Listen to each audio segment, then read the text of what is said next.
안녕하세요.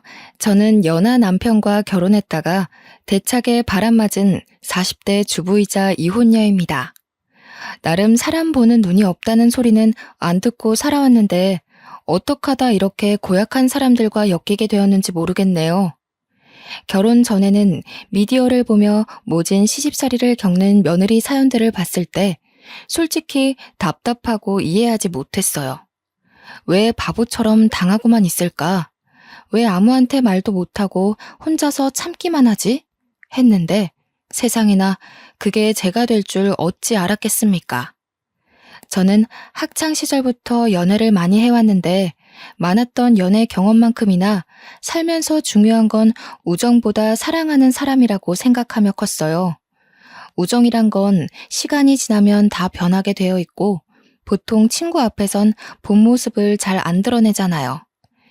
연인 옆에선 나 자체를 사랑해줬으면 하는 마음에 저를 온전히 보여주는데 친구는 그저 순간을 즐기기 위해 만남을 잇는 거니까 가면 쓴 사람들이 훨씬 많다고 봅니다. 저는 평소 유독 친구 관계만큼은 깊이 신경 쓰지 않는 사람이었어요. 그런데 말입니다. 제가 가장 힘든 시기에 수호천사처럼 등장해 제 인생을 송두리째 바꿔준 사람이 있는데요. 그게 바로 친구라는 존재였습니다.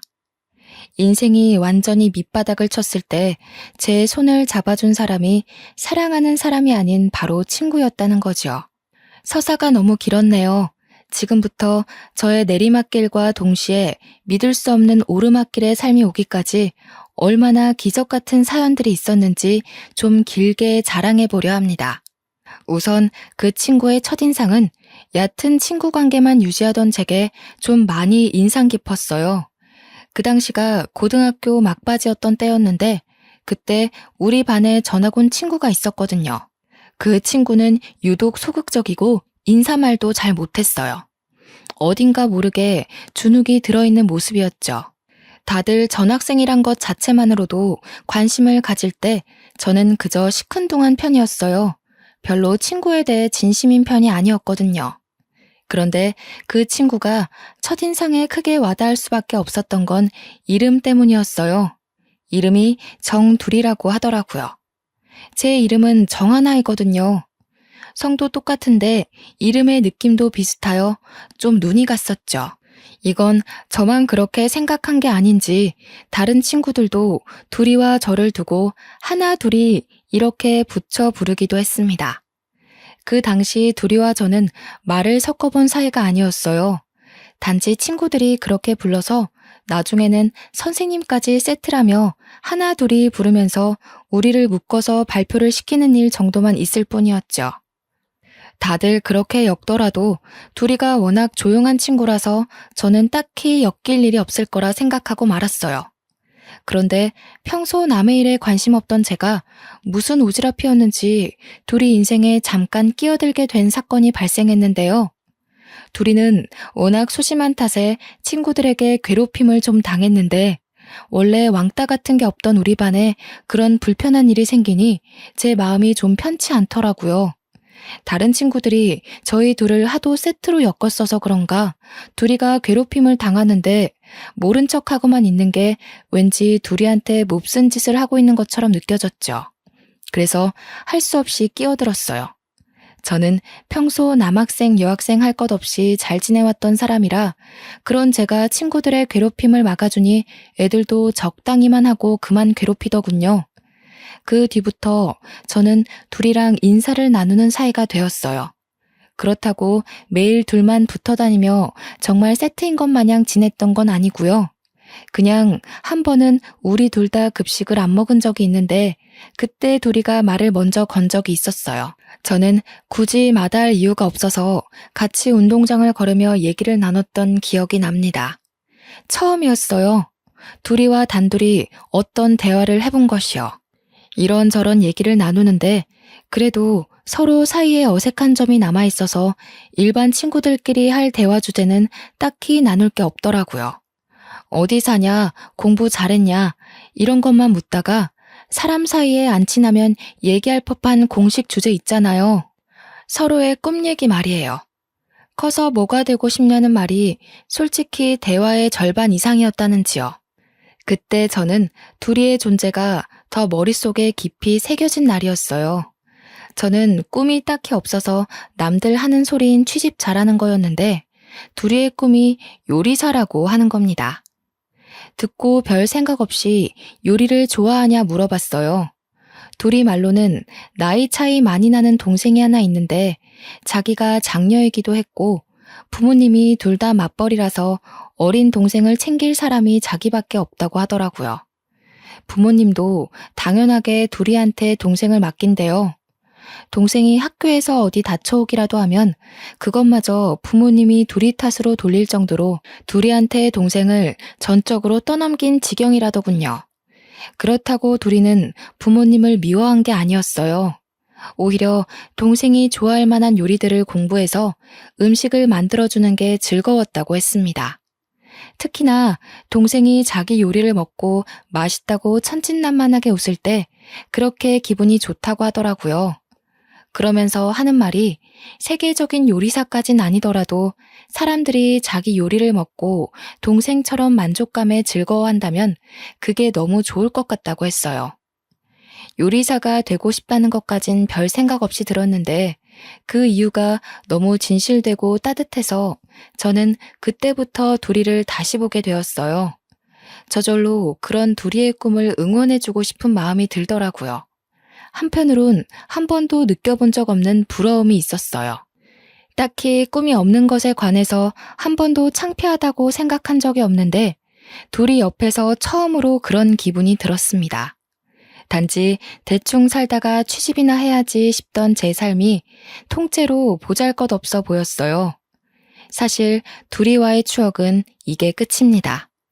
그 뒤로도 근근히 연락을 하거나 대화하는 날이 있었지만 공부 때문에 거의 인사만 나누다가 졸업을 했죠. 제가 서울에 있는 대학교에 입학하면서 본가로부터 멀리 떨어지게 되니 둘이와 자연스레 연락도 끊어진 셈이었어요. 저는 무난하게 대학교를 졸업하고 굳이 대학 전공이 필요 없는 평범한 회사원으로 지냈어요. 그러면서 직장 동료의 추천으로 취미로 해볼까 싶어서 공방에 가서 실뜨개를 배우기 시작했었죠. 그때 그 공방에서 운명처럼 남편을 만나게 되었습니다. 그 공방이 뜨개질 공방이라서 남자 손님의 발길은 현저히 적은 곳인데 그렇다 보니 남편이 더 눈에 띄더군요. 남편은 제가 다녀가는 시간에 자주 왔던 손님이었는데요. 부딪히는 순간이 나날이 많아지니까 저희는 자연스레 인사를 나누게 되었어요. 나중엔 남편이 먼저 번호를 물어봐서 뜨개질 얘기로 연락을 하며 지내다가 사귀는 사이까지 되어버렸죠. 오랜만에 하는 연애라서 그런지 이 알콩달콩이 너무 즐겁더라고요. 한참 남편과 꽃같은 시간만 보내던 무렵이었어요. 한날 정말 뜻밖의 사람한테서 연락이 왔습니다. 다름 아닌 고등학생 때 제게 꿈을 다시 생각해보도록 깨닫게 해주었던 둘이었죠. 솔직히 반가웠어요. 다른 친구들보다 둘이는 저에게 참 착하고 순하며 배우고 싶은 포부를 지니고 살던 멋진 친구였거든요. 너무 오랜만에 연락했지. 좀 더 일찍 연락해서 얼굴 보고 인사도 나눴으면 좋았을 텐데. 하나야, 실은 다름이 아니라 오랜만에 전화해서 이런 말 하는 거 너무 미안한데 혹시 돈 좀 빌려줄 수 있어? 우리 부모님이 얼마 전에 이혼하셨거든. 어쩌다 보니 동생을 나 혼자 돌보고 있는 상황인데 갑자기 동생이 아파서 급하게 수술을 하게 됐어. 나도 이런저런 알바를 해서 돈을 모으고 있긴 한데 이 돈으로는 동생 수술비 하기엔 모자라서 진짜 이런 부탁해서 미안해. 너무 급해서 내가 친구가 없어서 생각나는 사람이 너밖에 없었어. 반가운 마음에 좋아서 받은 전화 너머로 둘이의 울음소리가 들리더군요. 순간 학창시절 동생 생각하며 당찬 꿈을 얘기하던 둘이의 모습이 떠올랐어요. 요리를 좋아했던 것도 동생 덕분이었고 동생을 참 많이 좋아했던 모습이 생생합니다. 저는 둘이가 고등학교 졸업하고 당연히 요리 전공 대학을 갔을 거라 생각했는데 부모님이 이혼하는 바람에 대학도 못 갔다고 하니 얼마나 속상했을까요? 무엇보다 꿈이 뚜렷한 친구였거든요. 그런데 제가 대학 생활을 즐길 당시에 둘이는 배달 일을 하면서 동생의 학비를 벌고 있었다더군요. 지금은 하나밖에 없는 가족한테 수술이 필요한 병이 생겼다 보니까 둘이도 상당히 조급했나 봅니다. 둘이도 아마 오랜만에 연락하는 친구한테 이런 부탁하기 어려웠을 거예요. 둘이는 초조한 마음에 횡설수설 얘기를 했다며 사과를 했지만 저는 충분히 둘이의 사정을 이해할 수 있었어요. 둘이는 그 당시 제가 생각했던 것보다 훨씬 더 많이 괴로운 상황이란 걸 알겠더라고요. 한때 잠시나마 동경했던 친구가 어렵다는 사정을 들었는데 당연히 도와주고 싶었어요. 또 제게 연락하기까지 얼마나 큰 용기가 필요했고 절박했는지 이해하기 때문에 망설이지 않고 바로 둘이에게 걱정 말고 괜찮으니까 계좌번호 보내달라고 했죠. 저는 취직하고 차곡차곡 모아둔 적금까지 깨서 둘이에게 300만 원을 보내줬어요. 둘이는 고맙다는 말을 연신 반복하며 또 울더라고요. 반드시 갚겠다고 하는데 저는 일부러 부담 느끼지 말라고 장난 섞인 말투로 나중에 엄청난 부자가 되면 그때 갚으라고 했어요. 사실 제게도 300만 원이 쉬운 돈은 아닙니다. 그렇지만 그 돈은 못 받는다고 생각을 하고 준 거라서 전혀 불안하거나 아깝지 않았어요. 돈은 또 모으면 되는 거고 친구 사이에 작은 도움이라도 괜찮다면 고된 둘이를 꼭 도와주고 싶었거든요. 저는 공방에서 만난 남자와 2년의 연애 끝에 30살이 되자마자 결혼식을 올렸습니다. 집은 시부모님이 아파트 한 채 주기로 한 걸로 수월하게 진행이 되었죠. 남편과 연애 시절 데이트하면서 남편이 평소에도 번듯하고 유도리 있는 경제관념을 보여준 덕에 집안이 넉넉한 살림이란 걸 예측은 했다만 시댁에서 아파트 한 채를 쉽게 선물해준다고 하니 역시 돈이 좀 있는 집안이구나 싶더군요. 결혼하고 혼인신고를 마치기까지 저와 남편은 그 흔한 예비부부의 다툼 같은 것도 없었습니다. 주위에서 어쩜 그렇게 안 싸우고 지낼 수 있냐며 천생연분이라고 말해주었죠. 저는 이게 다 남편 덕분이라고 생각했어요. 남편이 저의 유치한 어리광을 다 이해하며 늘 배려해 주었거든요. 그래서 저는 제 속이 뒤집어지는 시집살이 따위 겪지 않을 줄 알았습니다. 남들도 우리 보고 몇 안 나오는 인꼬 부부라고 부러워했고 시댁 보고 인심이 좋다고 칭찬을 많이 해주었으니까요. 와, 그런데 이게 웬 말입니까? 남들이야 남편과 잠깐 인사해본 게 다이고 시댁 얘기는 저를 통해 들은 게 전부이니 좋게 볼 수밖에 없었겠지만 그들과 이미 식구처럼 마주하던 제가 그 집 사람들의 본 모습을 몰라봤다는 게 지금 생각해도 제 스스로가 머저리 같고 분통이 터집니다. 사람들이 인심 좋다며 칭찬했던 시어머니는 알고 보니 제가 본 사람 중에 제일 꽉 막히고 깐깐한 사람이었고요. 제가 하는 말이라면 끔뻑 죽던 남편은 결혼하고 나니 엄마 말에 끔뻑 죽는 마마보이였더라고요.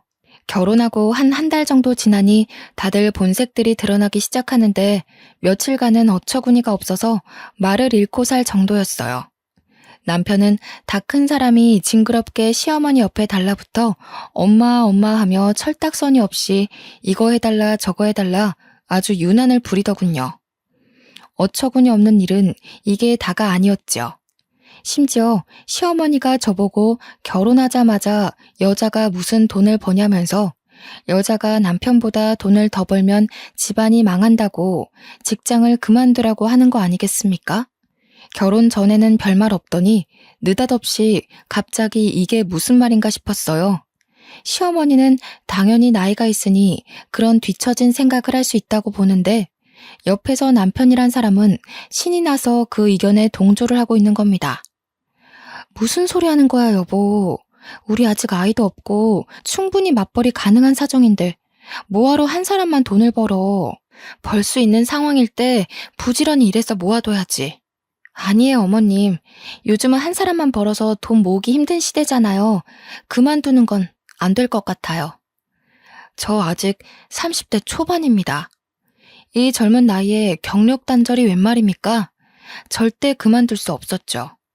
또 곧 분가를 하게 될 텐데, 그럼 시어머니와 자주 볼 사이도 아니고, 그때 돼서 어차피 다시 일을 구해야 하는 거면 제가 왜 시어머니 의견대로 직장을 그만둬야 하나요? 저는 최대한 시어머니 기분 상하지 않게 하면서 제 입장을 잘못 이해하지 않도록 똑바로 말을 해드렸습니다.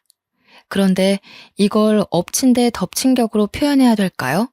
일 그만둘 수 없다고 시어머니한테 떵떵거리며 의사를 전달했었는데 제가 하필 이 시기에 임신을 해버린 겁니다. 아직 분가를 하지도 않아 시댁에 몸을 담고 있는 하필 이때 말이죠.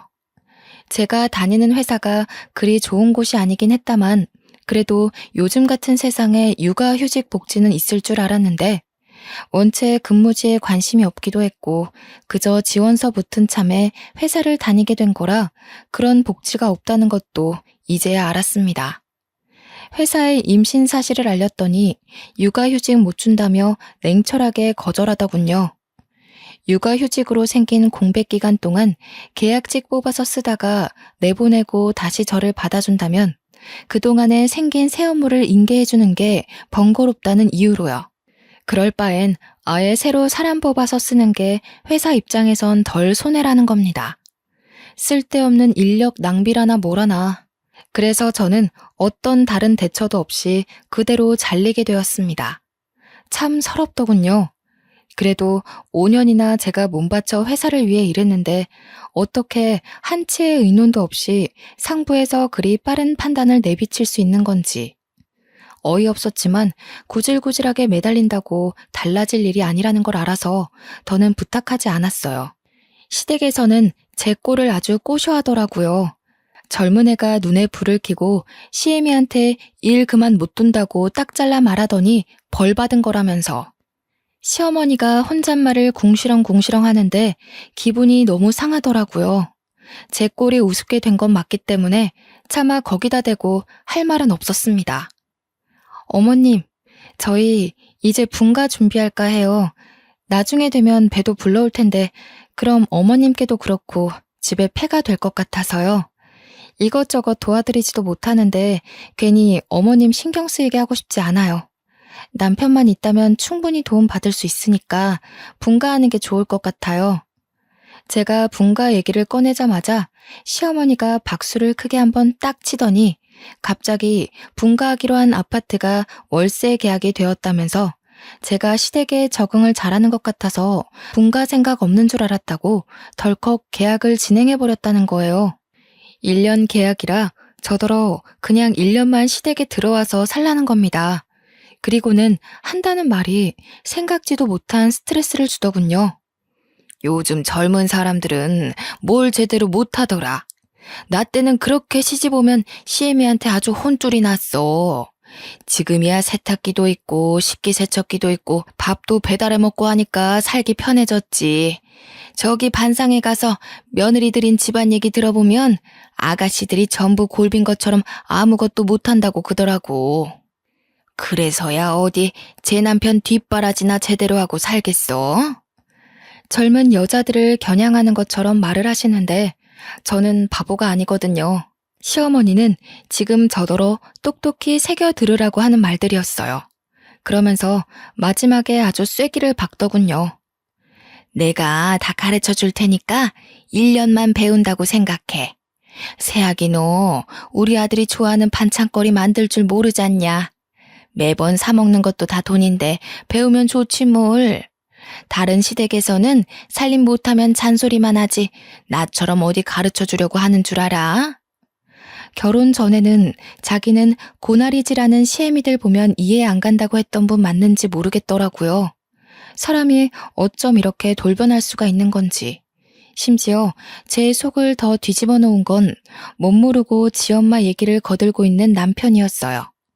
남편은 시어머니 말이 맞다면서 자기 회사 동료 얘기만 들어봐도 시어머니들이 며느리 살림 지적만 하지 손수 가르쳐 주겠다고 나서진 않는다고 하면서 저보고 복 받은 줄 알라고 하는데 와, 뒤통수를 때려주고 싶더군요.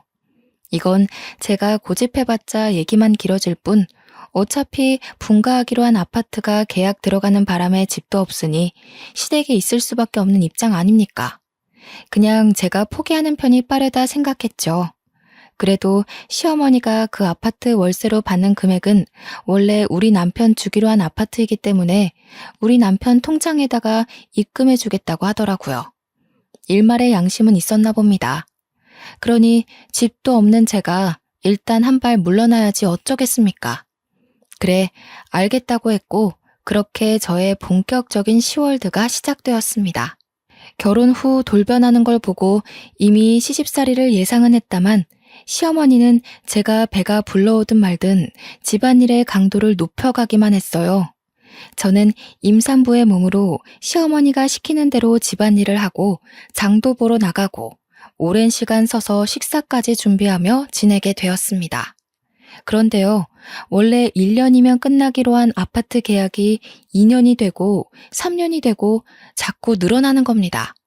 살던 사람이 2달 전 연락 와서 재계약하겠다고 하는 바람에 1년 연장되고 또 다른 세입자가 빨리 구해지는 바람에 이번에도 1년을 더 기다려야 하고 이런 식으로 자꾸 늘어나는 게 아니겠어요? 그 사이에 저는 출산까지 하게 되었습니다. 그래도 분가는 여전히 진행이 안 되었죠. 해도 해도 너무하다 싶더라고요. 그 아파트 애초부터 저희 혼수로 준 선물이라면 세입자를 받으면 안 되는 거 아닌가요? 물론 그때는 말하지 못했던 게 한이지만 1년 정도면 100번 용서해서 그냥 내가 참고 말지 하고 넘길 수 있었어요. 그런데 3년이 넘어가고 있는 건 좀 아니잖아요. 그 아파트 들어가는 게 이렇게 힘들 거면 그냥 다른 집값 싼 곳이라도 먼저 구해서 분가했을 거라고요. 여보, 우리 아파트 작은 평수라도 알아보고 그만 분가하자. 애도 커갈 건데 계속 여기서 살 수는 없잖아. 우리도 우리 살림 꾸려나가야지. 애가 이제 막 걷기 시작해서 여러모로 신경 써야 될 게 많은데 어머님 부름에 계속 자리를 비우게 되는 것도 버겁고 어머님이 애 봐주는 게 영 서툴러서 얼마 전엔 애 목욕시키시다가 목욕물에 빠뜨리셨다니까. 내가 얼마나 놀랐는지. 너 말 희한하게 한다. 우리 엄마가 설마 손녀 잘못되라고 그랬겠어? 엄마도 나이가 있으니까 실수할 수 있는 거잖아. 그리고 네가 애한테 신경 못 쓰는 걸 왜 우리 엄마 탓을 해? 무슨 누가 들으면 우리 엄마가 너 엄청 구워 삶는 줄 알고 오해하겠어. 제가 정말 얼마나 오죽했으면 시어머니 얘기까지 하면서 남편에게 도와달라 청을 했을까요? 그런데 이 마마보이 남편은 제 말의 요점을 꿰뚫지 못하고 그저 지 엄마 탓을 하고 있는 그 태도만 콕 집어서 지적하더라고요. 저는 애가 한참 울시기라 잠도 못 자서 가만히 서 있는 것만으로도 머리가 아픈데 남편에게 너무 서운해서 결국 양보 못하고 몇 마디 더 얹었더니 밖으로 소리가 새어나갔나 봅니다. 시어머니께서 노크도 없이 저희 방 문을 열고 들어오더군요. 다 늦은 밤에 무슨 소란들이니? 그리고 세아가, 너는 아직도 분가 소리야? 네가 아무것도 할 줄 모르는데 분가에서 둘이 뭐 해먹고 살려고 자꾸 집을 나간다는 거니? 이 집이 이렇게 넓어서 니들 둘 방을 내줘도 한참 남는 평수잖아. 특히 애가 다니기에 위험한 것도 없고 좋지 않아? 앞으로 애는 더 빨리 클 텐데 넓은 집에 있는 게 여러모로 편하지. 그리고 그 아파트 계약 끝나면 어차피 분가하게 될 건데 뜬금없이 다른 집을 알아보는 건 무슨 모자란 생각이니? 어머님, 정말 이런 말씀 안 드리려고 했는데요. 그 아파트 저희 줄 생각은 있는 거예요? 계속 세입자를 받아주신다는 거는 애초에 저희 줄 생각이 없으셔서 계속 계약받았던 거 아닌가요? 저는 이제요, 그 아파트가 정말 있기는 한 건지도 모르겠어요. 도대체 어디에 있는 어떤 아파트예요? 집세가 아쉬워서 이러시는 거면 차라리 저희가 그 집 계약하고 월세 내면서 살게요. 얘기하다 보니 그동안 빡쳤던 서러움이 물밀듯 쏟아지더라고요. 말하고도 후회는 안 했어요. 이참에 그 아파트 얼굴이나 보자는 심산도 있었거든요. 도대체 얼마나 잘난 아파트길래 결혼 전에 그리 자랑을 했고 저를 이만큼이나 참게 만들었는지 확인이라도 하고 싶었어요. 그런데 남편도 어이없는 게 옆에서 시어머니를 또 거들면서 월세가 뭔 말이냐고 돈 아깝다는 겁니다. 시어머니 말대로 여기서 지내면 집세도 안 내고 따로 사는 것보다 돈도 수월하게 모을 수 있는데 아이가 커가면 그렇잖아도 돈이 많이 들지 않냐면서 그런 거 생각하면 한 푼이라도 아끼는 게 좋지 않냐고 하네요. 정말 아이를 생각하는 거라면 시어머니 손에서 굴려지는 아이 엄마인 저를 거들고 구경만 하면 안 될 일이지요. 다 필요 없고 저는 당장 그 아파트 이름이랑 동호수 전부 알려달라고 했어요. 그러니 남편과 시어머니가 망설이면서 눈치를 보더라고요. 너는 어쩜 이렇게 생각이 짧니? 내가 정말 사람을 한참 잘못 봤지. 참한 며느리 들어온다고 아파트 한 채 선물을 그냥 떡하니 해줬더니 그게 의심스러워서 아파트 보여달라고 시애미를 겁박해? 아유, 내 팔자야. 어디 가서 쪽팔려서 말도 못하겠네. 며느리한테 잡혀 사느라 기 한 번 못 펴고 산다고. 그러거나 말거나 저는 계속 요구했습니다. 그랬더니 결국 시어머니가 휴대폰을 가지고 오면서 제게 그 아파트 정보를 내놓더군요. 눈으로 보니까 속 시원하냐고 시어머니가 떵떵거리는데 저는 그저 아파트 정보만 기억하기 바빴어요. 그리고는 시어머니와 남편 둘이 방을 나서버리더군요. 둘이서 뭐라고 수군대는 것 같았는데 관심 없었어요. 아파트 확인하겠다는 제 입장은 허튼 소리가 아니었기에 저는 사진으로만 만족하지 않고 다음날 인터넷 등기소 사이트에서 바로 등기부 등본을 떼어봤죠. 아, 그런데 이게 웬 날벼락입니까? 그 아파트는 애초부터 주인이 생판 다른 사람이더라고요. 분명 시어머니가 시아버지 이름으로 산 집이라고 했었거든요. 헌데 제가 본 이름은 아버님 것도 아니고 어머님 것도 아니었어요. 어이가 없던 저는 그대로 등기부 등본을 들고 시어머니한테 보여줬죠. 이게 뭔 줄 아세요, 어머님? 제가 방금 등기부 등본을 떼어봤는데 이게 어머님께서 저희한테 혼수로 주신 아파트 등기부 등본이에요. 이 호수 주인 이름이 아버님도 아니고 어머님도 아니던데 도대체 어떻게 된 일이에요? 아니 이게 다 뭐야? 지금 기어코 이걸 확인하려고 등기소까지 찾아갔다는 거야? 너 원래 이렇게 독한 애였니? 이렇게까지 해야겠어? 시어머니는 무척 당황했는지 자신이 뭐라고 하는지도 모르고 얼렁뚱땅 제 인품을 탓하기 시작하더라고요. 대화의 요점을 파악 못하는 게 꼭 지 아들이랑 닮아서는 문득 남편이 참 쓸데없는 것까지 물려받았단 생각을 했어요. 그렇게 시어머니랑 말씨름을 하면서 속속들이 알게 된 정보인데 알고 봤더니 아파트 한 채 있다고 한 거부터 다 거짓말이었더군요.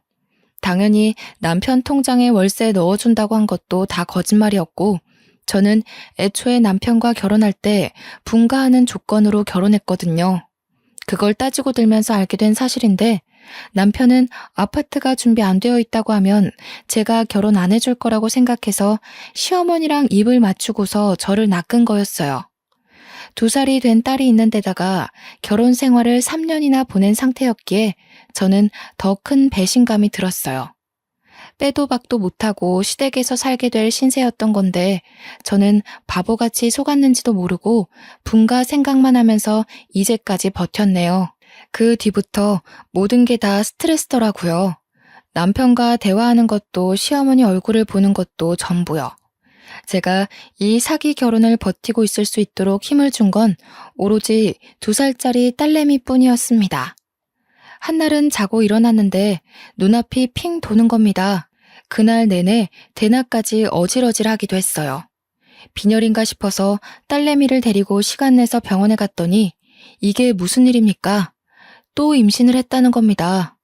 남편이 술 먹고 들어온 날 제가 울면서 사과하던 그날의 분위기를 못 이긴 결과물인 듯 싶었죠. 저는 제 스스로 또 구렁텅이로 기어들어간 셈이었어요. 너무 힘든 마음에 부모님이 보고 싶어서 지방에 있는 친정 부모님한테 겪고 있는 시집살이에 대해 다 말한 적이 있었는데요. 친정에서는 오히려 저를 나무라기만 하더군요. 그러게 왜 회사를 그만뒀냐면서 애까지 있는 엄마가 처녀 때처럼 징징거릴 거냐고 하는 겁니다. 정말 가장 힘든 시기인데도 불구하고 제 편은 아무도 없다는 생각이 온 머릿속을 지배했어요.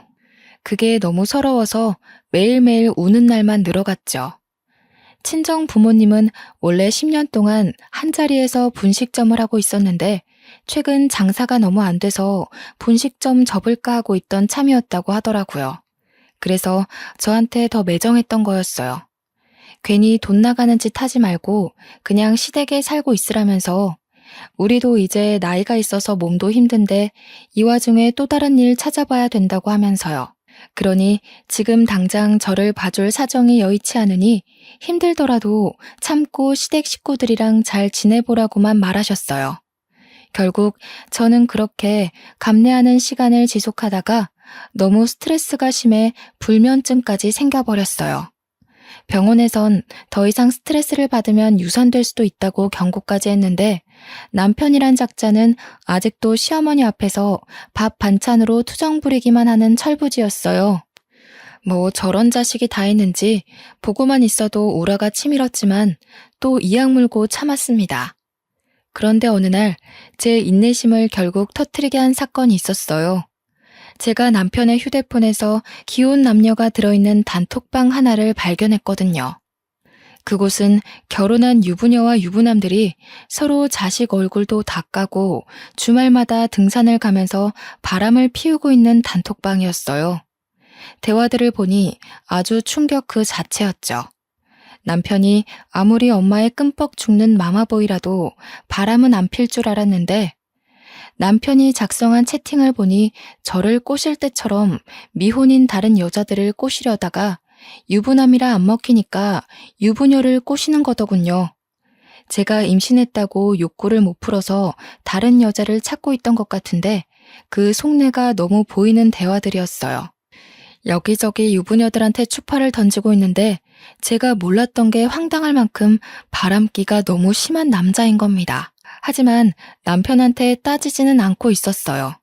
어린 딸을 생각하면 우리 부부 사이를 더 이상 망칠 순 없었거든요. 그렇게 혼자서 어마어마한 스트레스를 받으며 살다가 한날은 시어머니가 걸레 쥐어주면서 거실 바닥이 좀 더럽다며 닦으라는 겁니다. 시어머니가 준 걸레로 바닥을 닦기 시작했는데 속이 너무 울렁거리더라고요. 예산 일이 아님을 직감한 순간 저는 그대로 바닥에 구토를 하고 말았어요. 아유, 장판 얼마 전에 새로 한 건데 꼴값이야 정말. 애 처음 갖는 것도 아니면서 무슨 집안일 조금 한다고 힘든 척 유세를 떨고 있어. 얼른 닦아. 집안에 냄새 배겠다. 저는 당시 시어머니의 기분 나쁜 잔소리에 대항할 정신도 없을 만큼 몸이 이상했어요. 갑자기 빠르게 정신이 혼미해지면서 그대로 거실 바닥에 쓰러졌던 기억이 납니다. 눈 떠보니 집이 아닌 병원이었고 제 눈앞에는 울고 있는 엄마만 있고 시어머니랑 남편은 코빼기도 안 보이더군요. 겨우 정신을 차리고 엄마한테 어떻게 왔냐고 하니까 엄마가 울면서 저보고 유산됐다고 말해주는 겁니다. 그걸 듣는데 정말 세상이 무너져 내리는 줄 알았습니다. 왜 나는 이렇게까지밖에 살지 못하고 내 아기도 지키지 못했을까? 나는 왜 이 모양 이 꼴인 걸까? 자책만 엄청 하면서 병원에서 한참을 울었어요. 부모님이 앞에 있으니 저 또한 며느리가 아닌 한참 모자란 딸내미로 돌아가게 되더군요. 그래서인지 엉엉 울면서 힘들었던 지난날을 모조리 고백했습니다. 남편이 바람핀 것까지 다 밝혔죠. 엄마는 제가 이렇게 몸 망가지면서까지 인간 취급도 못 받고 있는지 몰랐다며 신경 못 써줘서 미안하다고 친정집으로 내려와서 살고 남편이랑 이혼하라고 권했습니다.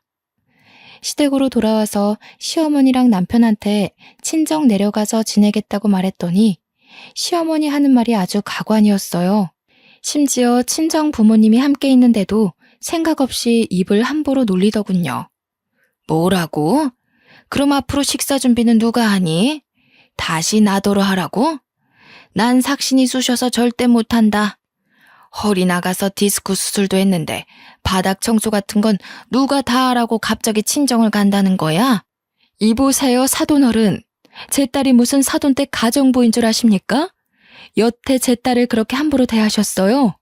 댁 아드님이 밖에서 바람 피고 온갖 유부녀들 꼬드기고 다니는 건 알고서 그렇게 떵떵거리시는 겁니까? 얼마나 지 아랫돌이 간수가 안 됐으면 여기저기 싸르지 못해 안달이랍니까? 자기 아들이 밖에서 무슨 개망나니 짓을 하고 다니는 줄도 모르면서 뻔뻔하게 낯짝들고 있다니 창피한 줄 아세요, 사돈. 엄마는 남편이 퇴근하고 오기까지 기다렸다가 귀싸대기를 날리고 내려가고 싶은 지경이라고 했으나 한시도 이 더러운 집구석에 내 귀한 딸 두고 싶지 않다며 그대로 저를 데리고 나왔어요. 저는 그 어린 딸도 시댁에 내버려 두고 짐도 챙기지 않고서 친정엄마 손잡고 혼자 부산으로 내려왔죠. 고향에 내려가 제가 다녔던 학교를 지나면서 자연스레 학창 시절이 떠올랐고 그러다 보니 2년 전에 연락 온 둘이가 생각나더라고요. 지금은 어떻게 사나 동생 수술은 잘 됐나 궁금하더군요. 그래서 오랜만에 둘이 연락처를 찾아 전화를 해봤어요. 고마워 하나야. 동생 수술은 너무 잘 됐어. 그때 네 도움이 아니었으면 내 동생 어떻게 됐을지 몰라. 내가 먼저 연락하려고 했는데 요즘 하는 일이 바빠서 결국 네가 먼저 하게 만들어버렸네. 너무 고맙고 미안해. 그래도 나 네가 빌려준 돈 덕분에 고비를 잘 넘겨서 지금은 잘 살고 있어. 너는 어때? 다행히도 둘이는 더 이상 괴롭지 않은 듯했고 계속 제 덕분에 기세가 졌다고 말하면서 고맙다는 인사를 했어요. 그러면서 잘 지내냐고 묻는 말에 저는 숨김없이 모든 걸 말해주었죠. 남편과 이혼 준비를 할 거고 당분간 별거하려고 지금 부산에 내려와 있다고 했더니 둘이가 마침 자기도 부산이라며 시간 되면 만나자고 하는 겁니다. 저희는 그날 바로 시간을 잡아 만나게 되었는데 연락을 오래 안 한 것 치곤 쉬운 만남이었죠. 그렇게 만난 둘이의 모습은 고등학생 때에 비해 훨씬 말끔해지고 비싼 명품백도 들고 있는 게 아니겠습니까? 딱 봐도 잘 살고 있는 모습을 보니 제가 다 기뻐서 어떤 일 하냐고 하는 일이 되게 성공했냐고 이것저것 물어보고 있더군요. 네가 빌려준 돈 300만 원으로 동생 수술 무사히 시키고 남는 돈으로 토스트 장사를 했거든. 노상에서. 옛날에 내가 말해준 적 있잖아. 동생한테 계란 토스트 만들어주기도 했다고. 그걸 대학교 앞에서 팔았는데 생각보다 장사가 너무 잘 되는 거야. 덕분에 그렇게 번 돈으로 동생 재활까지 잘 마치고 본격적으로 가게를 차려서 시작해봤는데 고맙게도 장사가 더 잘 되더라고. 하다 보니 프랜차이즈도 차리게 됐어. 지금 한 5개 정도 운영 중이야. 정말? 웬일이야. 너무 잘 됐다. 너 어릴 때 요리사 하고 싶다더니 정말 하고 싶은 요리하면서 대성공했네? 진짜 너무 축하해. 옛날에도 느낀 거지만 넌 반드시 잘 될 것 같았어. 저는 어릴 적 둘이가 가진 그 포부가 이루어진 걸 보면서 진심으로 축하를 해줬더니 둘이는 오히려 제가 아니었으면 자신의 꿈을 이룰 수 없었다고 하는 겁니다. 저보고 동생을 살려준 은인이고 자신의 꿈을 이룰 수 있게 해준 스승이라면서 제가 받은 은혜를 갚아주고 싶다고 하더군요. 친구끼리 뭘 갚냐고 그때 갚으라고 했던 건 장난이었다고 괜찮다 했더니 둘이가 이날만을 기다렸다고 하더라고요. 그러면서 하는 말이 자기가 사업하는 토스트 가게 하나를 공짜로 줄 테니 친정 부모님이 하고 있는 망한 분식집을 빨리 정리하라고 하대요. 그리고 그 토스트 체인점에서 번 수익은 본점에 내는 수수료 없이 전부 다 가지라고 하는 겁니다. 그것만으로 충분히 보답을 받았다고 생각했는데 둘이는 저만을 위해 한 가지를 더 제안하더군요. 제가 손재주가 좋은 걸 알고 뜨개질 공방까지 하나를 마련해주겠다고 하는데 저는 너무 놀라서 그렇게까지 할 필요 없다고 거절했어요. 하지만 둘이는 그 당시 정말로 죽을 만큼 많이 힘들었던가 봅니다. 저의 작은 성의가 지금까지도 자신을 힘나게 한다고 하더라고요. 그러다 이번엔 제 사정을 듣고서 서울에 있는 마마보이 남편에게 이혼 소송하라고 제안까지 했습니다. 하지만 돈이 없던 저는 그걸 준비할 만한 여건이 안 된다고 고개를 내저었어요. 내가 도와주고 싶어. 하나야, 변호사 선임에 드는 비용까지 대줄 테니까 소송은 꼭 해. 너 그 결혼 생활하면서 많이 힘들었잖아. 당연히 네 인생 망가진 것에 대한 보상 받아야 되고 시댁에서도 그만한 벌을 받는 게 맞아. 둘이가 조리 있게 이것저것 많이 알려주었는데 덕분에 저는 여의치 않던 마음에 용기가 생기더라고요. 저는 그 이후 시댁이 아파트 있다며 속인 것부터 남편이 휴대폰으로 유부녀들이랑 바람피고 다닌 흔적들 다 모아서 이혼 소송을 때렸습니다. 1년간 시달린 끝에 양육권도 제가 가져오게 되었고 딸아이를 데리고 부산으로 내려와서 공방에서 딸을 키우며 뜨개질 일을 시작했어요. 처음엔 수세미랑 아기 모자 같은 간단한 것들만 만들어 팔다가 조금 더 공부를 하여 파우치나 젊은 사람들이 좋아할 만한 생활용품들을 만들어 팔았더니 생각 외로 꽤 반응이 좋은 겁니다. 하다 보니 욕심도 나고 배우는 것도 재밌고 해서 아예 가죽 공예까지 공부를 한 다음 직접 지갑이랑 가방, 휴대폰 케이스도 만들어 보았어요. 한 땀 한 땀 예쁘게 만들어서 가격도 올려받아 온라인 사이트에 팔아봤더니 이게 웬일입니까? 대박이 난 겁니다. 한 달 수익이 제가 다닌 보잘것없던 회사 급여보다 훨씬 월등했어요. 다행히 우리 딸에게 어렵지 않게 모든 걸 지원해 줄 수 있는 여건이 되었고 그것만으로도 저는 발 뻗고 편히 잘 수 있게 되었죠. 단순히 취미로만 썩혔던 제 손재주를 둘이가 알아준 덕분에 저는 더 큰 곳에서 솜씨를 발휘하게 된 셈인데요. 친구를 잘 뒀다는 말을 이럴 때 해보나 봅니다. 우리 부모님도 둘이 덕분에 차린 토스트 가게로 장사를 막 시작했는데 수익이 너무 좋다더군요. 일주일에 두세 번씩은 둘이가 우리 딸 먹으라고 공방으로 본인이 순수 만든 수제 간식을 가지고 옵니다. 딸이 둘이를 얼마나 좋아하는지 이모 왔다면서 조망만한 입술로 이모 부르며 달라붙는데 아마 둘이가 우리 딸을 엄청 예뻐하고 아껴줘서 딸이 더 따르는 거겠죠. 이 계기를 통해 둘이와 저는 학창시절 때와는 비교할 수 없을 정도로 돈독해졌어요. 동네도 같아서 단짝 친구를 넘어선 자매처럼 지내고 있답니다. 둘이가 꿈을 포기하지 않고 도전을 했고 그 은혜를 갚기 위해 저를 기다리고 찾아준 것이 이렇게나 소중한 인연을 만들어 주었네요. 늘 감사하면서 살고 있는 부분이에요.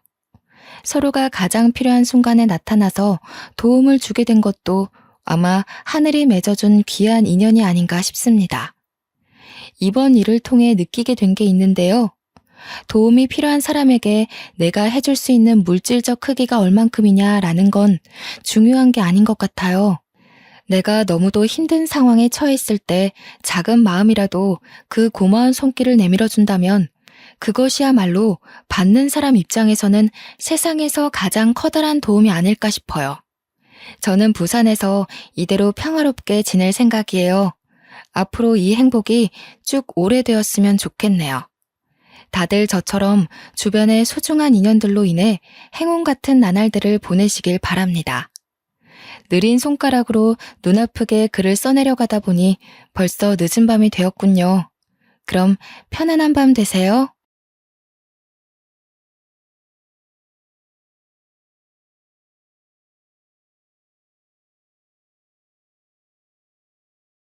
안녕하세요. 저는 서울에서 멋진 남편, 귀여운 딸과 오순도순 살고 있는 30대 중반 여자입니다. 유튜브로 많은 사연을 보며 제 사연을 들려드리고 싶어 글을 쓰게 되었어요. 몇 년 전 저와 언니에게 일어났던 기가 막힌 일에 대해서 말이죠. 현재 저는 친언니와 함께 빅사이즈 여성 의류 쇼핑몰을 운영하고 있어요. 쇼핑몰은 현재 해외에서도 인기가 있고 인터넷으로 유명세를 타고 있습니다.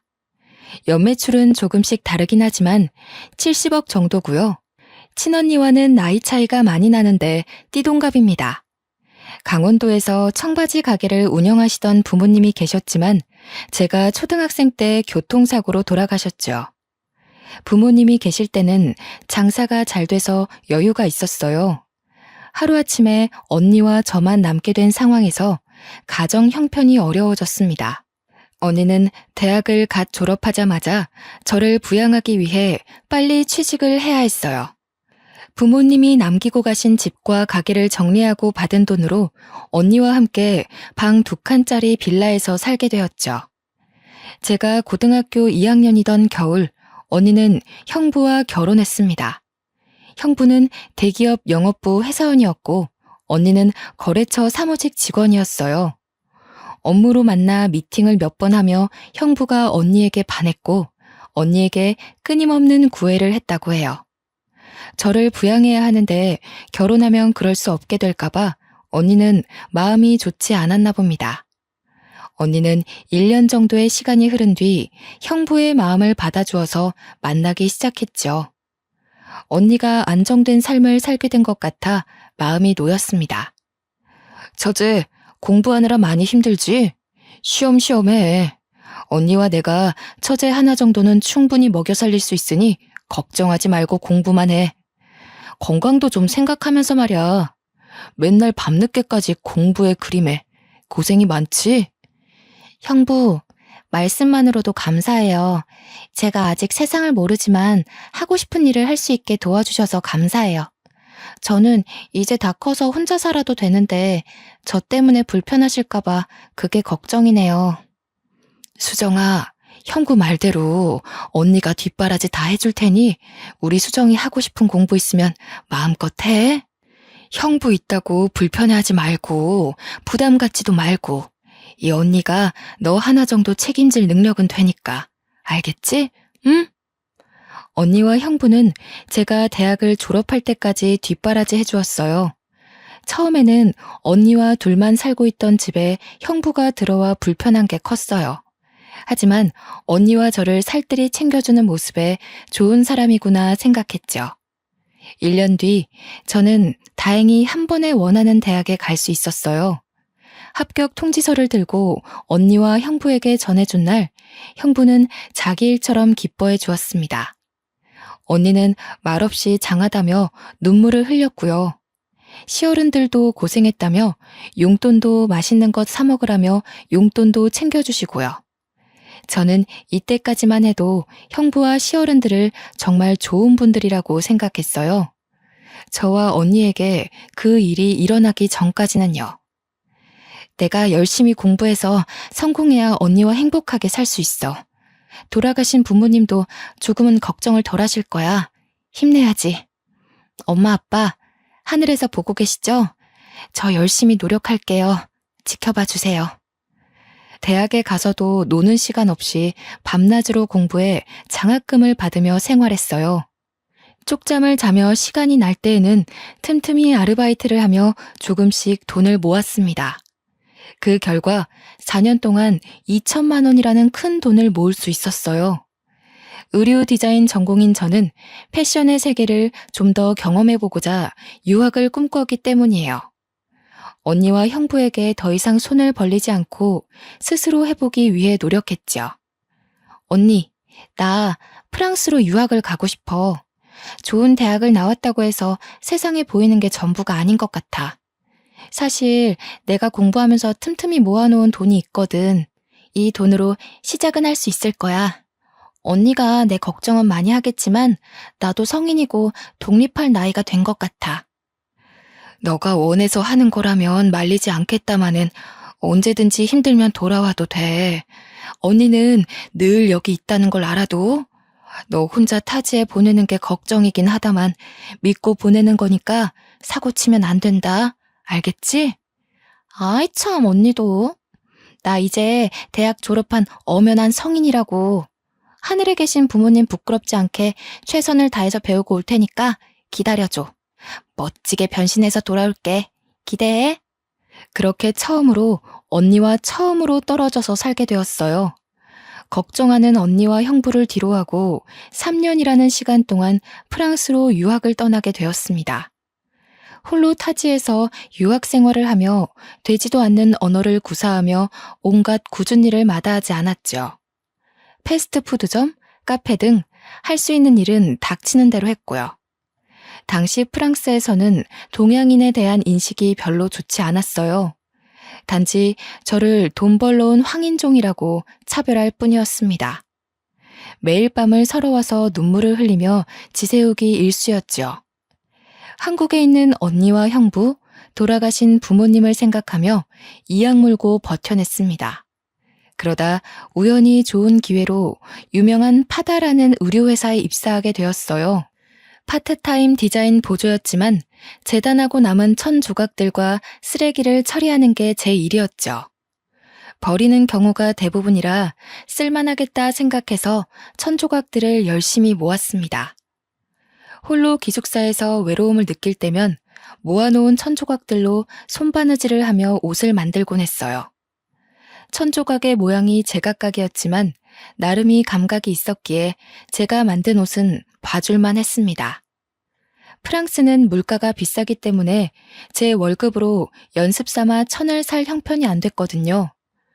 그렇게 야심한 시각 홀로 청소를 끝내고 여느 때처럼 천 조각을 모으고 있었습니다. 늦은 밤 아무도 없는 사무실에 잠시 앉아 옷을 만드는 시간이 유일한 낙이었거든요. 제가 혼자 마네킹을 만져볼 수 있는 값진 시간이었습니다. 제가 천 조각을 이용해 만든 옷이 완성될 쯤이면 마네킹에 씌워보기도 했어요. 마치 제가 디자이너가 된 것 같아 뿌듯해하며 혼자 감상에 젖어 있고는 했습니다. 꿈에 한 발짝 다가간 느낌이랄까요? 한참을 만든 옷을 보며 심취해 있는데 갑자기 문을 두드리는 소리와 함께 한국말이 들려 저는 화들짝 놀랐어요. 낯선 타지에서 들려온 한국말이었기에 반가웠는지도 몰라요. 저에게 말을 건 사람은 다름 아닌 같은 회사에 근무하는 디자인 팀장님이셨습니다. 안녕하세요. 야근하고 퇴근하려는데 밤늦게까지 사무실에 불이 켜져 있어서요. 이 시간까지 퇴근도 안 하고 뭐 하시는 겁니까? 안녕하세요. 저는 디자인팀에서 시간제 아르바이트를 하고 있는 김수정입니다. 정리를 하다가 시간이 남아서 잠시 있는다는 게 그만. 혼자 옷을 만들고 있었어요. 회사에서 방해가 됐다면 죄송해요. 죄송할 건 없고요. 디자인팀에서 이 시간까지 남아있는 경우는 별로 없는데 마침 불이 켜져 있어 들려봤습니다. 사실 근무하면서 몇 번 봤는데 같은 한국인이라서 말을 걸어보고 싶었어요. 나는 김영준이라고 합니다. 저도 지금 퇴근하는 길인데 시간도 늦었으니 태워줄게요. 가요. 안 그러셔도 되는데 그럼 실례 좀 하겠습니다. 근데 팀장님은 왜 이렇게 늦게 퇴근하세요? 보통은 제가 제일 마지막에 퇴근하는데요. 저보다 늦게 나가시는 분은 처음이라서요. 많이 바쁘셨나 봐요. 직장 상사임에도 불구하고 먼 타지에서 만난 같은 한국인이라는 사실에 친근감이 들었어요. 홀로 타지 생활을 했다는 공감대가 생겨 다행이었습니다. 집으로 가는 차 안에서 어색하지만 많은 대화를 나누었어요. 팀장님은 저보다 6살 연상이셨고 고등학교를 졸업하자마자 프랑스로 건너오셨다고 했습니다. 팀장님은 저에게 타지에서 홀로 고생한다며 위로를 건넸고 언제든지 도움이 필요하면 연락하라고 했죠. 그렇게 저희는 서로 연락처를 주고받았습니다. 저는 알게 모르게 의지를 많이 하게 됐습니다. 홀로 타지에서 생활하며 사귄 유일한 친구였어요. 팀장님은 때로는 직장 상사로, 친근한 동네 오빠로 다가와 주었어요. 쉬는 날이 맞을 땐 식사도 하고 풍경이 좋은 곳에서 커피 한잔하며 자주 어울렸습니다. 아직 프랑스를 둘러볼 겨를이 없었던 저에게 구경도 시켜주고요. 시간이 흐를수록 서로에게 정이 많이 들고 점점 호감을 갖게 됐죠. 좋아하는 마음으로까지 번졌어요. 시간이 조금 흐르고 유학 생활을 한 지 1년 반쯤이 되었을 무렵이었습니다. 한국에서 모르는 번호로 연락이 왔는데 경기도의 한 보호시설이라고 하는 게 아니겠어요? 안녕하세요. 혹시 김은정님 동생분 연락처 맞으신가요? 은정 씨가 하도 말을 안 해서 겨우 연락했는데요. 지금 한국으로 귀국하기가 많이 어려운 상황이세요? 언니분이 건강이 많이 안 좋거든요. 필요하면 수술도 해야 할 것 같고요. 네, 제가 동생이 맞는데 혹시 언니한테 무슨 일이 생긴 건가요? 혹시 이도진 씨라고 옆에 없나요? 김은정, 아니, 저희 형부인데요. 언니가 병원에 안 있고 왜 보호시설에 있어요? 언니가 어떻게 안 좋은 건가요? 언니 좀 바꿔주세요. 받아야 할 검사도 많고 지금 치료 중이라 연락이 불가능해요. 혼자 병원에 와서 몇 가지 검사를 했는데 아직 더 남은 모양이에요. 근데 병원에서는 개인정보라 함부로 자기들이 말해줄 수 없다 하지. 본인도 이야기를 안 하지. 답답해 죽겠어요. 아니 이러다 김은정 씨가 죽을 것 같다니까요? 언니는 가족이나 동생에게 알려지는 것을 원치 않는다 했지만 상태가 심각해 보여 어쩔 수 없이 연락을 취했다고 했습니다. 언니가 제 성격이 어떤지 알기 때문에 절대 알리지 말아달라고 하는 거예요. 이 소식을 들으면 유학을 포기하고 바로 한국으로 돌아올 거라고요. 하고 싶은 공부를 하게 둬야 한다고 이야기했다고 하는 겁니다.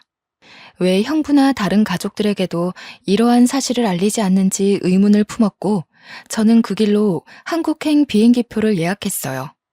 한시가 급했기 때문에 팀장님에게는 한국으로 돌아간다고 미처 말하지 못한 상태로 귀국하게 됐죠. 귀국하자마자 곧장 언니가 있다는 보호시설로 갔어요. 언니가 며칠 굶은 사람처럼 몰라보게 수척해진 얼굴로 힘없이 침대에 누워 있었습니다. 그런 언니의 모습을 보자마자 저도 모르게 눈물이 흘렀어요. 언니, 이게 도대체 무슨 일이야? 형부는 어딨고 왜 언니 혼자 이런 데 있는 거야? 어디 아파? 몸에 무슨 문제라도 있는 거야? 얼굴은 또 왜 이렇게 야위었어? 속상하게 정말. 수정아, 언니가 너한테 이런 못난 모습 보여서 미안해. 언니도 인정하기 싫지만 형부에게 다른 여자가 있는 것 같아. 이혼해야 할 것 같아. 언니가 무엇을 잘못했는지 모르겠는데 그 여자가 임신한 것 같아. 언니는 이제 어떡하면 좋니 정말? 형부가 결혼 이후 야근과 출장이 잦아져 바쁜가 보다 하고 대수롭지 않게 생각했다고 합니다. 하지만 너무 잦은 탓에 조금씩 의심하기 시작한 거예요. 자주 연락 오는 여직원이 있었고 직감적으로 내연녀라는 것을 알게 됐다고 해요. 심증은 있으나 물증이 없어 따지질 못하고 전전긍긍하던 언니는 물증을 잡기 위해 노력했죠.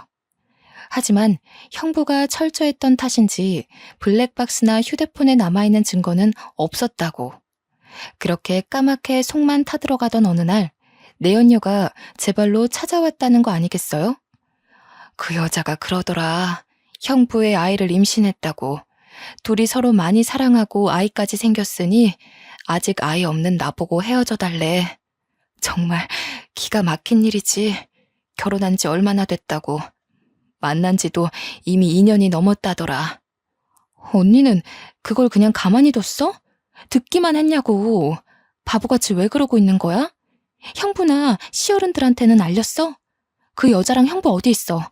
내가 찾아가서 머리채를 잡던지 해야겠어. 빨리 말해.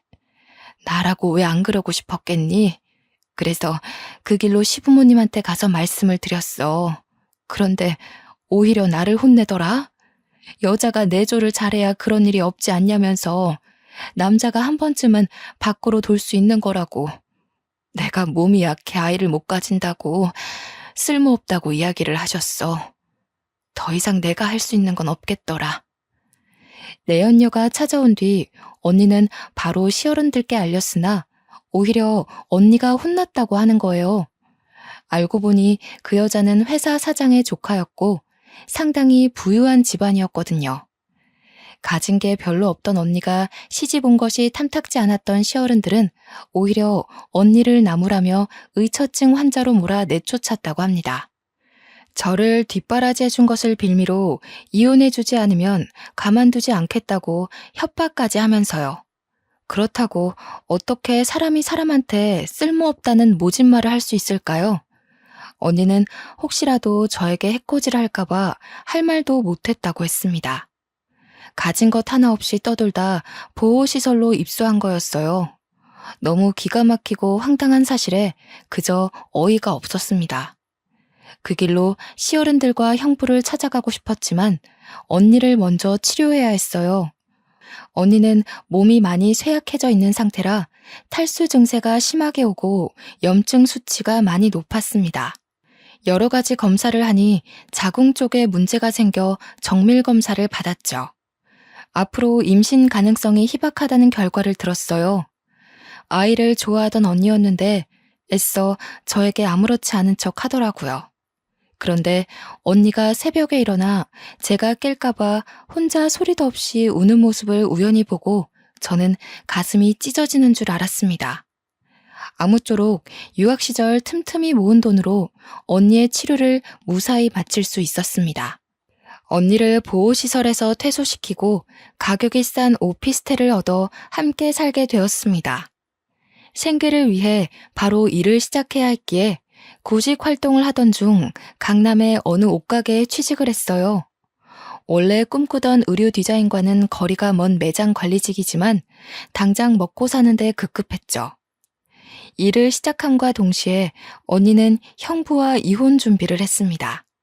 부모님이 남겨주신 유산과 다름없는 돈으로 산 집과 차를 돌려받고자 노력했지만 아는 사람도 없고 백도 없었던지라 아쉽게도 이혼 소송에서 패소했어요. 가진 것 없는 거 걷어주고 결혼해주고 처제도 대학 졸업 때까지 뒷바라지 해줬으면 퉁쳐야지. 뭐가 잘났다고 소송을 걸어? 들어간 돈이 얼만지나 알아? 더 진행하면 당신만 손해야. 위자료 5천만 원을 줄 테니 그걸 받고 조용히 이혼하던지 잘 생각하라고. 내가 정신적 피해 보상금 달라고 소송 걸면 감당할 자신 있어? 당신 돈 없잖아. 형부, 그래도 어떻게 언니한테 이래요? 사랑해서 한 결혼인데 어떻게 이렇게 매몰차요? 사람을 가진 것 하나 없이 내쫓는다는 게 말이 돼요? 결혼한 지 얼마나 됐다고 벌써 내연녀나 만드는 파렴치한 주제에. 처제, 말 다 했어? 그리고 증거 있으면 가져와봐. 가져와 보라고. 배은망덕하게 키워줬으면 감사합니다 라고 머리 숙여도 모자랄 지경인데 부모 없이 자란 티내는 거야?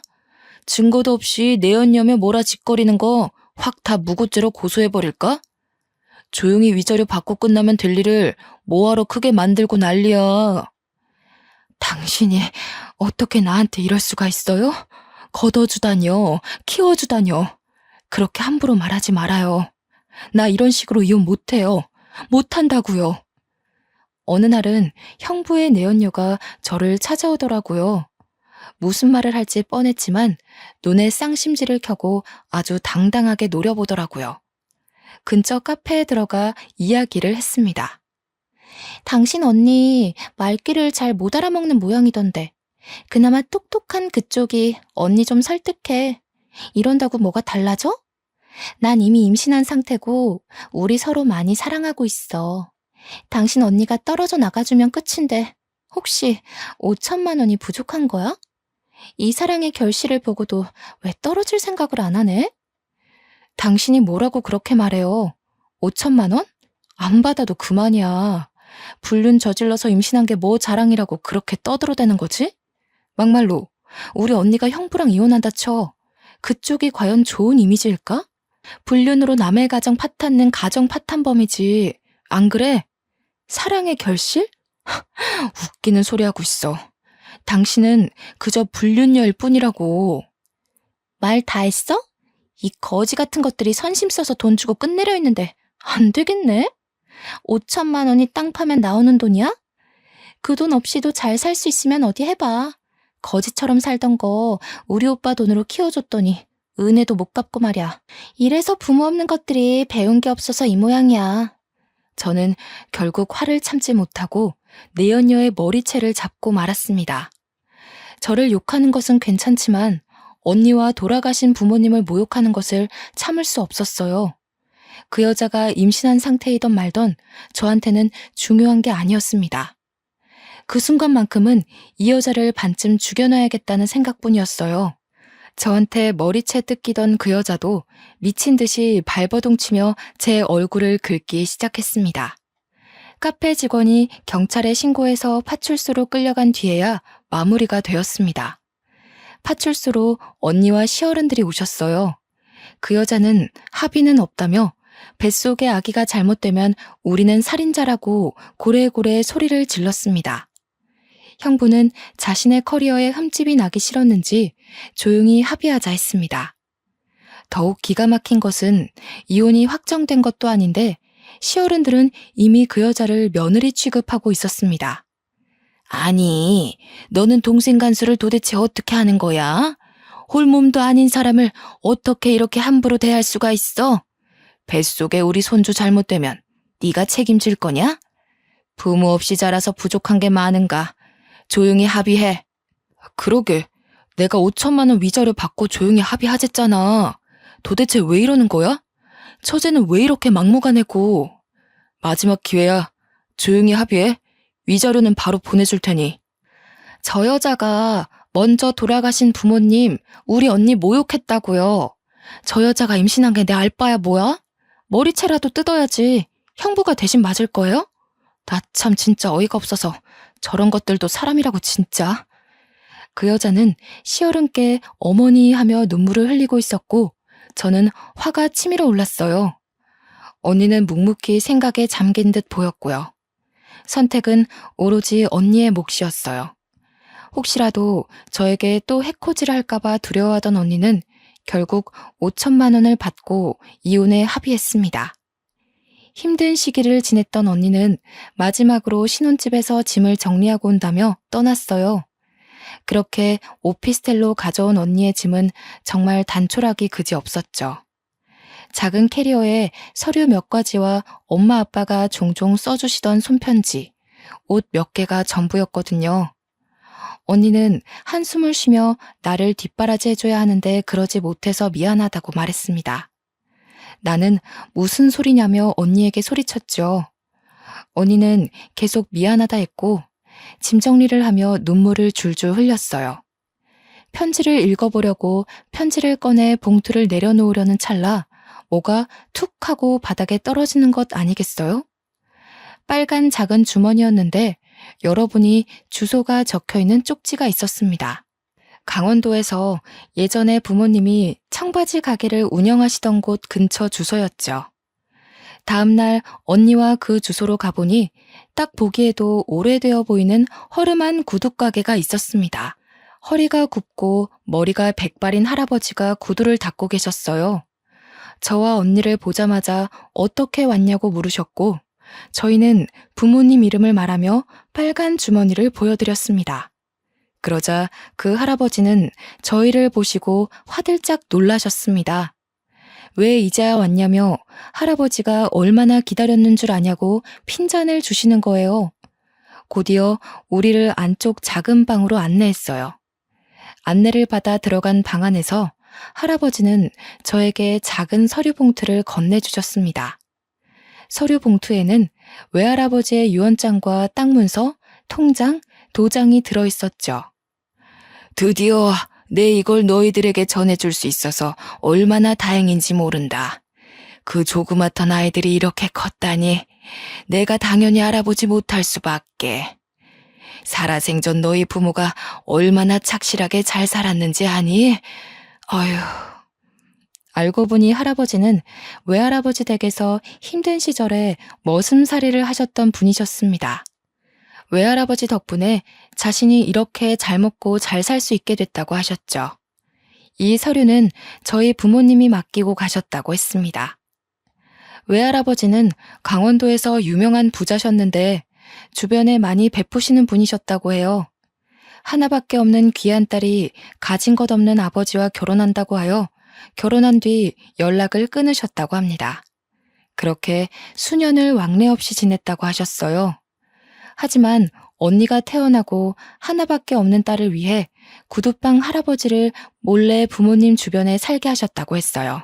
그렇게 구두방 할아버지는 부모님 근처에서 구두가게를 운영하시며 보살펴 주셨다고 했고요.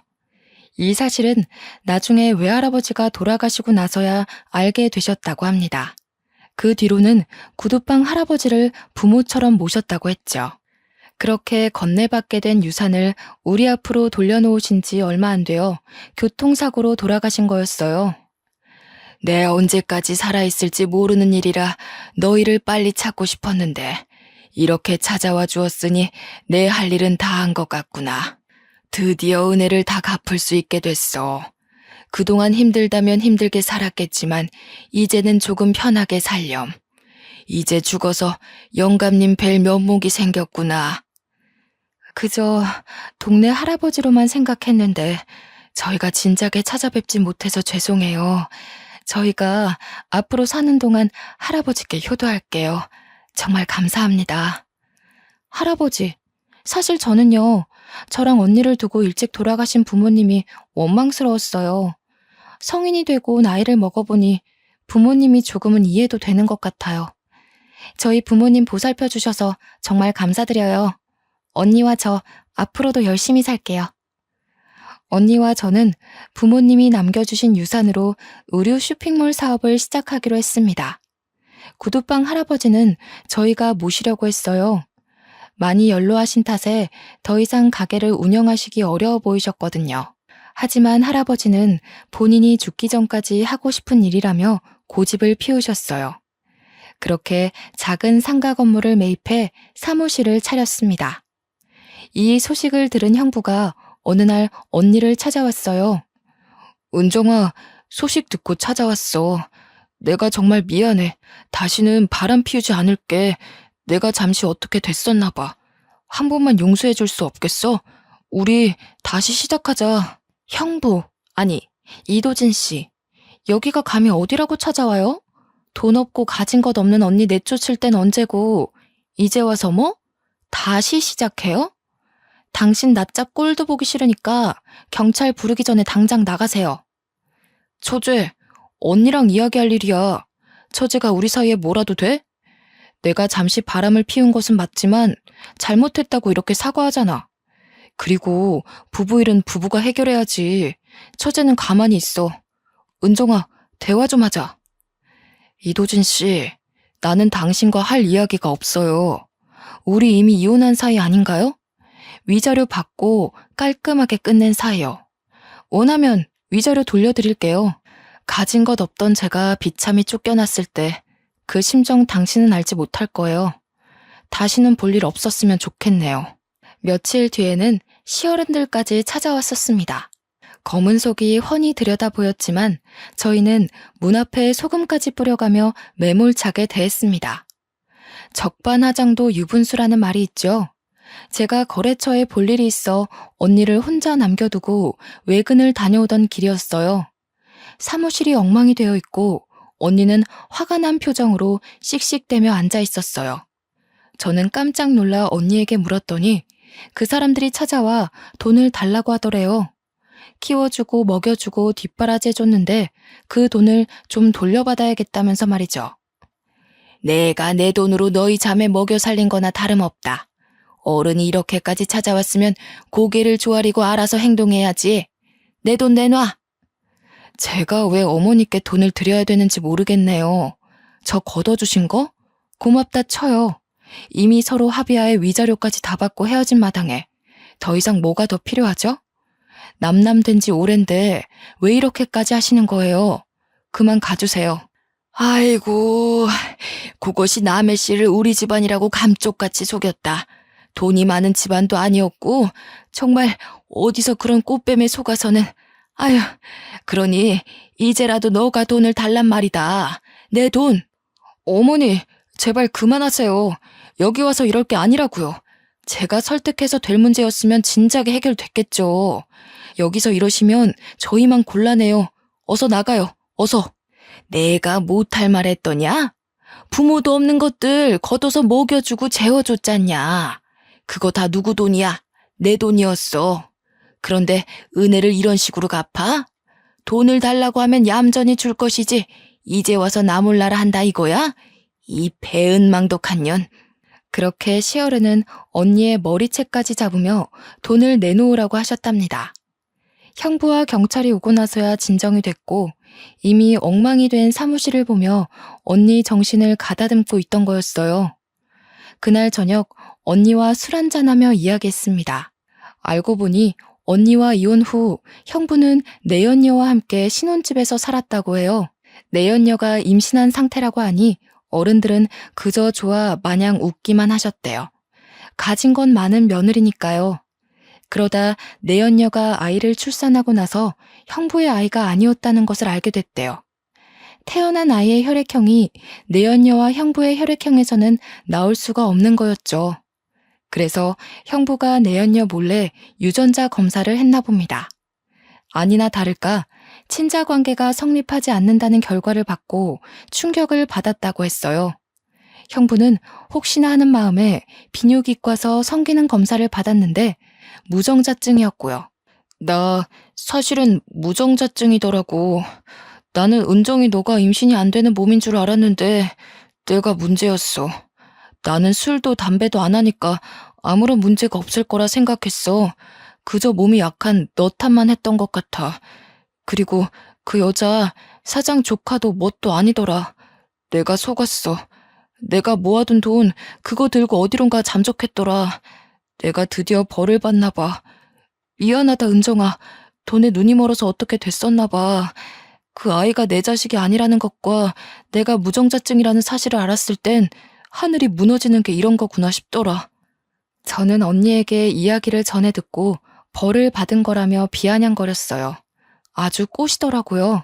마음 착한 언니는 그렇게 함부로 말하면 우리도 같은 사람이 된다며 다그쳤고요. 언니도 한없이 형부를 미워하고 원망했지만 이제 와서 무슨 소용이냐며 이해해주자고 합니다.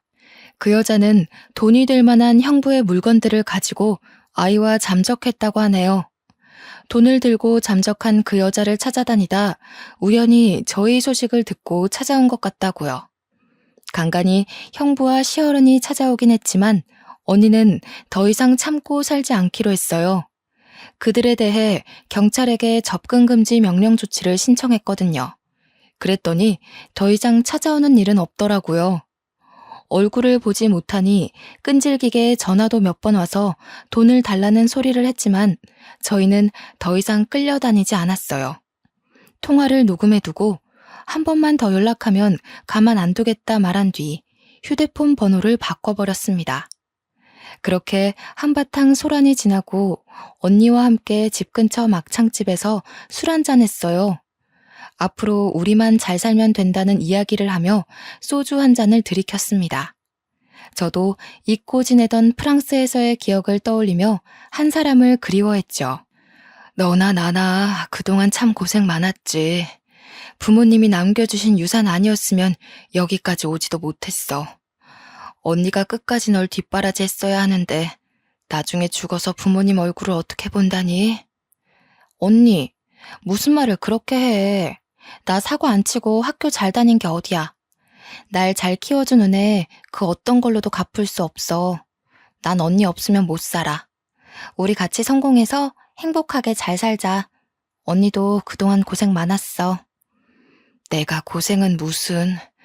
그나저나 중간에 유학을 그만둬서 아쉬움이 크겠다. 너가 말했던 그 사람이랑은 연락하고 지내는 거야? 인사는 하고 왔어? 내 느낌이 맞다면 서로 좋아하는 게 분명한데 이상하다 싶을 정도로 조용하단 말이야. 말은 못하고 왔어. 상황이 그랬잖아. 언니가 더 중요하지. 그땐 나한테 사랑이 사치였지. 물론 말 못하고 와서 미안하고 그립지만 이미 지난 일인데 뭐. 난 괜찮아. 인연이라면 다시 만나겠지. 그렇게 정신없는 3년이라는 시간이 지난 어느 봄날이었습니다. 저희 사업은 조금씩 안정을 찾아갔어요. 처음에는 여자 둘이 작은 사무실 하나에서 시작한 규모였지만 현재는 직원도 20명이나 됩니다. 인터넷 쇼핑몰도 운영하고 있고 빅사이즈다 보니 체형이 다양한 해외에서 각광받기 시작했어요.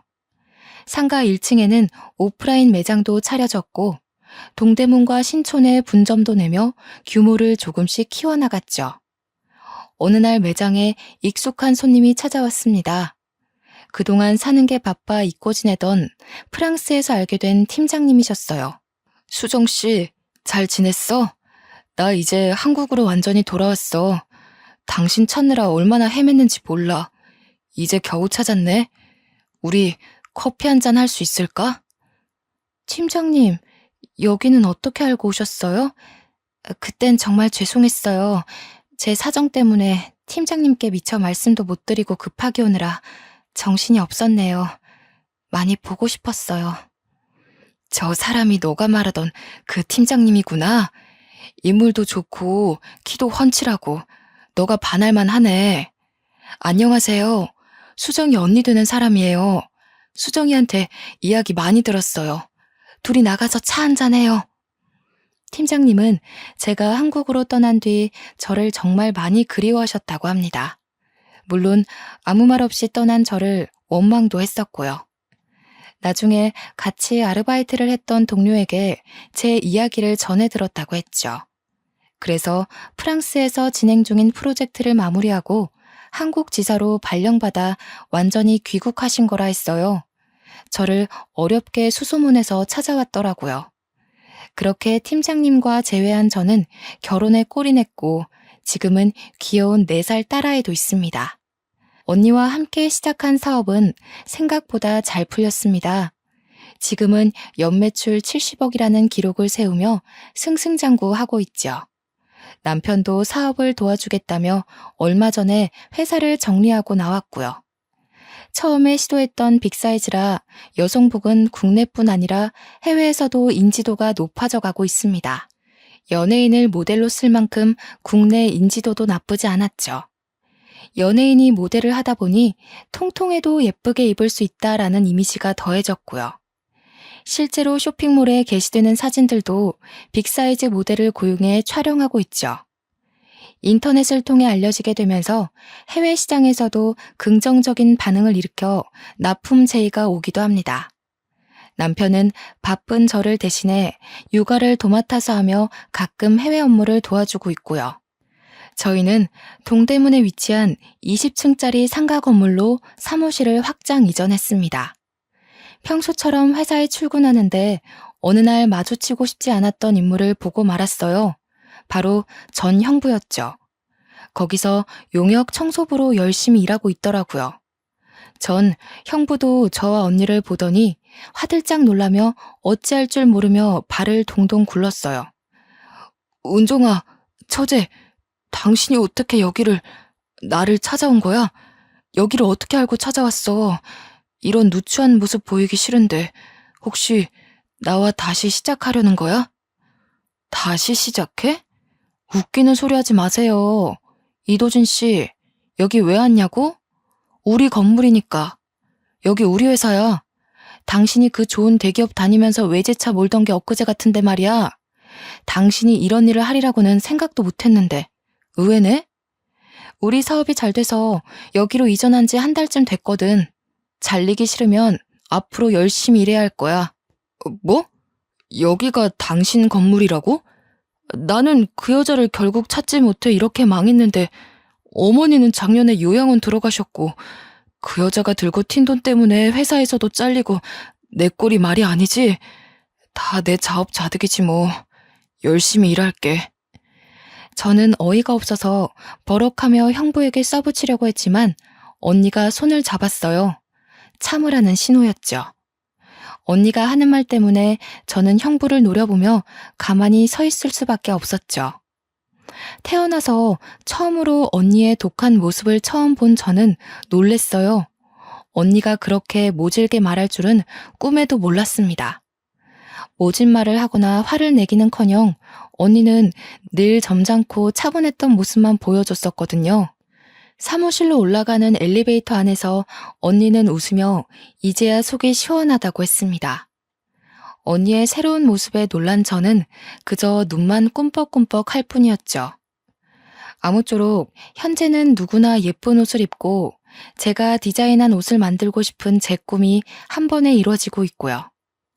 10년 정도가 지난 지금 언니는 좋은 사람을 만나 재혼해서 행복하게 잘 살고 있습니다. 저희가 옷을 만들 때 사용하는 원단 업체 사장님이신데요. 사업 초창기부터 거래했던 곳이라 몇 번 오가며 차도 마시고 대화를 나누다 보니 서로 비슷한 아픔을 지닌 걸 알게 되었다더군요.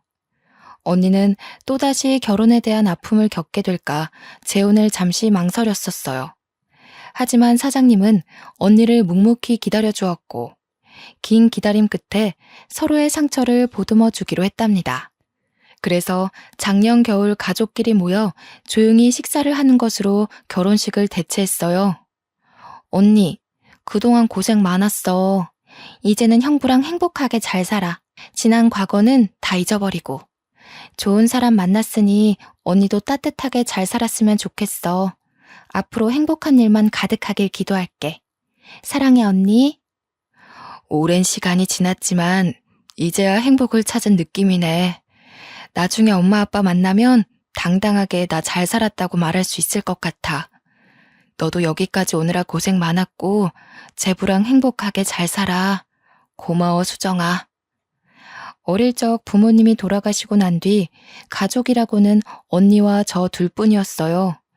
어린 마음에 언니에게 기대어 투정도 부리고 언니를 너무 힘들게 한 게 아닌가 생각됩니다. 언니는 저에게 부모와 같은 존재예요. 늘 뒤에서 든든하게 버팀목이 되어주고요. 그렇게 저희가 안정을 찾아가고 평화롭게 지내던 작년 봄, 구두방 할아버지가 돌아가셨습니다. 저희에게 큰 선물을 전해주신 구두방 할아버지, 저희 부모님, 그리고 구두방 할아버지가 아니었으면 저희에게 지금은 없었을 거예요. 매년 할아버지 기일이 되면 언니 부부와 함께 찾아뵙고 인사드리고 있습니다. 저희도 어려운 시기가 있었지만 지금은 극복하고 누구보다 행복하게 잘 지내고 있어요. 돈도 중요하지만 정말 중요한 건 사람이 사람을 대하는 태도라고 생각해요. 아무리 힘들고 어려워도 그 와중에 남는 건 사람이더라고요. 저도 유학도 포기하고 언니와 힘들게 살던 시절도 있었지만 지금은 이렇게 누구보다 좋아하는 일을 하며 행복하게 잘 살고 있습니다. 고생 끝에 낙이 온다는 말이 있듯이 여러분도 힘든 시기를 잘 극복해 나가시길 바라봅니다. 늘 행복하시고 제 긴 사연 읽어주셔서 감사합니다.